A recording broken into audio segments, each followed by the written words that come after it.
అందరికీ నమస్కారం. నేను మీ నరసింహప్రసాద్ పంతగాని. అందరికీ నూతన సంవత్సర శుభాకాంక్షలు చెప్పే ముందు, గత సంవత్సరం అంటే 2024వ సంవత్సరం ఒకసారి గుర్తు చేసుకోవాలనుకుంటున్నాను. ఇదే విధంగా 2024వ సంవత్సరం జనవరి మొదటి రోజున మనం అందరం కలిసి రైల్వే కోడూరులో ఒక పెద్ద ఉత్సవం చేసుకున్నాం. అభిమానుల మధ్య భారీ కేక్ కట్ చేసుకొని సంబరాలు జరుపుకున్నాం. రాబోయే రోజులు ఎంతో బాగుండాలని మనస్ఫూర్తిగా కోరుకున్నాం. జనవరి నుంచి ఏప్రిల్ వరకు మేము అనుకున్నది చాలా బాగా సాగింది. కానీ రెండో భాగం వ్యక్తిగతంగా ఉన్నత శిఖరాల నుంచి కింద పడేసింది నన్ను 2024. కాకపోతే అది వ్యక్తిగతం అయినప్పటికీ మేము 2019 నుంచి ఇప్పటి వరకు ఏదైతే కోరుకున్నామో, ఏదైతే సాధించాలనుకున్నామో, ఈ రాష్ట్ర ప్రయోజనాలకి ఎవరు ముఖ్యమంత్రి అయితే బాగుండాలనుకున్నామో, ఇవన్నీ నెరవేర్చిన సంవత్సరం 2024. వ్యక్తిగతంగా లాస్ అయిండొచ్చు, కానీ అనుకున్నది అనుకున్నట్టు ప్రజల సంక్షేమం కోసం, ప్రజల అభివృద్ధి కోసం, ఈ రాష్ట్ర భవిష్యత్తు కోసం ముఖ్యమంత్రిగా చంద్రబాబు నాయుడు గారిని రావాలని కోరుకున్న తీరుని నెరవేర్చింది మాత్రం 2024వ సంవత్సరం. అందుకే ఆ సంవత్సరానికి ముందు థ్యాంక్స్ చెప్తున్నాం.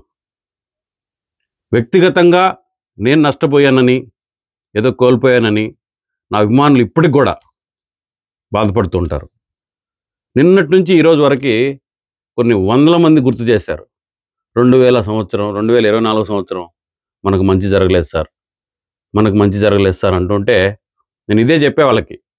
ఎందుకంటే ఏం కావాలి, ఈ రాష్ట్ర భవిష్యత్తే మార్చిన సంవత్సరం 2024. అదేవిధంగా ఈ సంవత్సరం 2025 సంవత్సరం ఏదైతే మనం పెట్టుకున్న ఆశల్ని నెరవేర్చాలని, ఏదైతే మనం ఇచ్చిన హామీల్ని నెరవేర్చే దిశగా తీసుకెళ్లాలని, అందుకు ఈ రాష్ట్ర ముఖ్యమంత్రి చంద్రబాబు నాయుడు గారికి శక్తి సామర్థ్యాలు ఇవ్వాలని మనస్ఫూర్తిగా కోరుకుంటున్నాను.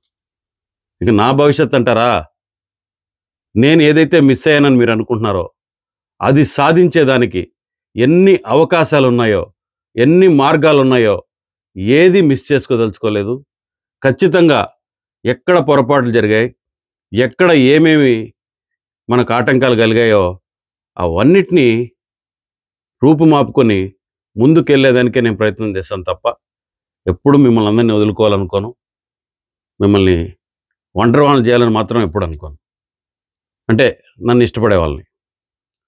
అదేవిధంగా సాధించాలంటే ఖచ్చితంగా ప్రణాళికలు వేసుకోవాలి, అన్ని విధాల శక్తి సామర్థ్యాలు కలిగి ఉండాలి. దాంట్లో మనకు ఏమేమి ల్యాప్సెస్ ఉన్నాయో అవన్నీ కూడా అధ్యయనం చేసుకునేందుకు ఇది ఒక మంచి సమయంగా నేను భావిస్తున్నాను. ఎవరూ అధైర్యపడాల్సిన అవసరం లేదు. రానున్న రోజులు మనకు మంచి జరుగుతుంది, ఖచ్చితంగా సంతోషాలతో ఉంటాం. అదేవిధంగా గత కొంతకాలంగా మా ప్రాంతం అంటే రైల్వే కోడూరు నియోజకవర్గం ఒక రహదారి ఎన్నో విషాదాలు నింపింది. కడప తిరుపతి హైవే కొన్ని వందల కుటుంబాలని అనాథలు చేసింది. ఎందుకు ఇది చెప్తున్నానంటే, గత ప్రభుత్వంలో జరిగిన నిర్లక్ష్యం అంతా ఇంత కాదు. ఆ రోజు మేము ఆ రోడ్ల గురించి పోరాడాం. ఈ రోడ్ల నాణ్యతని పెంపొందించాలని ఎన్నో విధమైన ధర్నాలు చేశాం, పబ్లిక్ని అవేర్నెస్ చేసి అధికారుల ముందుకు తీసుకెళ్ళాం.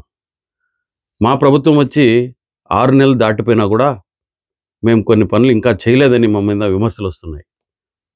ఆ రహదారి చెరువులను తలపించే విధమైన పెద్ద పెద్ద గోతులతో నిండిపోయింది. దాన్ని ఈ రాష్ట్రంలో గుంతలు పూడ్చే భాగంలో భాగంగా చేపట్టారు.